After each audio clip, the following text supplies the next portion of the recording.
Working with Mammookka and working with DQ. ഇത് പറയുന്നതിലും എനിക്ക് ഒരു പരിമിതിയുണ്ട്, ഞാൻ നേരത്തെ പറഞ്ഞ കാരണങ്ങൾ. അങ്ങനെ ഒരു സമയത്ത് ഞാൻ കോറേറ്റർ ജിഷ്ണുമായിട്ട് സംസാരിക്കുമ്പോഴാണ് ഈ കളങ്കാവൽ എന്നുള്ള പേരിനെ പറ്റി കേൾക്കുന്നത്.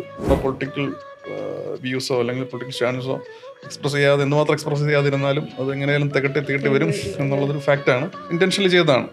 ആ ചെയ്ത പ്രവൃത്തി തന്നെ എനിക്ക് പരിചയമുള്ള ഒരു റിയൽ ലൈഫ് ഇൻസിഡൻറ്റിൽ നിന്ന് അദ്ദേഹം വരുന്ന കമ്മ്യൂണിറ്റിയിൽ ഒരു അദ്ദേഹത്തിൻ്റെ ഒരു പ്രൊഫഷൻ്റെ പ്രത്യേകത വെച്ചിട്ട് ഭീകരമായ രീതിയിൽ ഈ സ്ത്രീധനം കിട്ടാൻ സാധ്യതയുള്ള ഒരു സോഷ്യോ പൊളിറ്റിക്കൽ റിയാലിറ്റിയാണ്. അദ്ദേഹം എന്തൊക്കെ പറഞ്ഞാലും ആൾക്കാർ ഒരുപാട് ഇഷ്ടപ്പെടുന്ന അങ്ങനത്തെ ഒരു വലിയൊരു സ്റ്റാർഡം ക്യാരി ചെയ്യുന്ന ഒരാളാണ്. പടത്തിന്റെ പല പ്രോസസ്സിലും പലരും ഈ കാര്യം തന്നെ സംശയം പ്രകടിപ്പിച്ചായിരുന്നു. കൈൻഡ് ഓഫ് ആൾക്കാർ എന്തായാലും ഒരു ഹൈ കൊടുക്കുക എന്നുള്ള ഉദ്ദേശിച്ച് ചെയ്തതാണ്.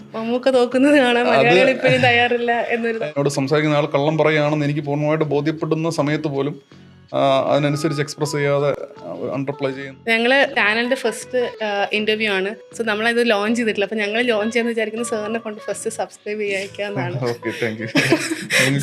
എല്ലാവിധ ആശംസകളും നേരുന്നു. സാറാണ് ഞങ്ങളുടെ first subscriber. Sir first subscribe ചെയ്ത് നമ്മുടെ ചാനൽ സ്റ്റാർട്ട് ആയിരിക്കുകയാണ്.